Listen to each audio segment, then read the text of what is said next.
ส้มตำแกงหน่อไม้ครับ ข้างหลังมีแป้งกลมนะคะ การเปิดตลาดอย่างเป็นการให้ลูกศิษย์ประกาศใช้ยูนิเซอร์กรรมการ แล้วอ่ะ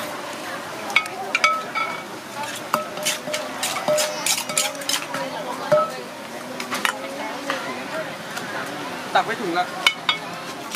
ไม่เดี๋ยวต้องยกปลาร้าลงไปใส่ปูไหมคะ แกงหน่อนะครับไ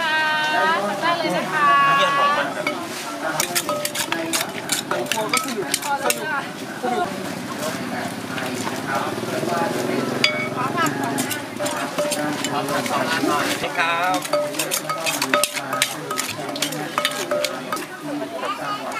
เม็ดไม่เผ็ดเลย ตำไหมครับ